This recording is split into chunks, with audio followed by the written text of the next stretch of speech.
Trump's former White House chief of staff said he saw the former president rip documents in half. A former White House chief of staff told CNN he saw Donald Trump tearing up official documents. "You're not supposed to do that, but there's a way to fix it," Mick Mulvaney said. Aides have said that Trump had such a distinct ripping style they knew when he destroyed a document. Former White House Chief of Staff Mick Mulvaney said he witnessed former President Donald Trump tearing documents up while serving in office. "I saw the president rip documents in half. Not confidential documents, but just draft documents. You're not supposed to do that, but there's a way to fix it," he said in an interview with CNN. "Which is you just find the pieces and you just tape them together. I used to rip up documents in the private sector all the time," he continued. "It's not an indication of ill intent." Scrutiny into the preservation of documents under the Trump administration started partly after, earlier this year, New York Times correspondent Maggie Haberman revealed in a forthcoming book that the president had clogged a toilet by flushing torn pieces of paper down it. Trump at the time denied the report, slamming it as a fake story. "It's categorically untrue and simply made up by a reporter in order to get publicity for a mostly fictitious book," Trump said. But accounts from former aides, including Mulvaney, differed from what Trump said.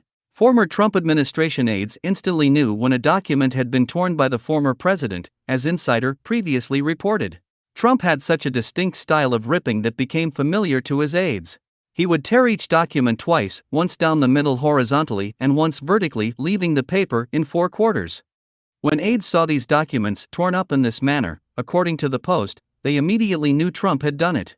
The former president would then leave the documents scattered across desks and in trash cans all over the White House. Documents were also strewn across floors, and aides found them in the Oval Office and aboard Air Force One. This month, the FBI probed into the former president's Mar-a-Lago residence in Florida and recovered 11 boxes containing classified records that Trump took with him from the White House once he left office, according to the court records made public Friday. Some of the boxes were distinctly marked as top secret, Insider's Sonam Sheth reported. Under the Presidential Records Act, he should have turned the records over to the agency upon leaving office. But Mulvaney in the CNN interview insisted that there was a system in place to ensure something like that didn't happen. "The staff is supposed to get involved," he said. "If the president has confidential materials on his desk at the end of one meeting, which is possible, the staff comes in to make sure that all of that stuff is gone and put in a proper place before the next meeting takes place. You can't control the president," Mulvaney continued.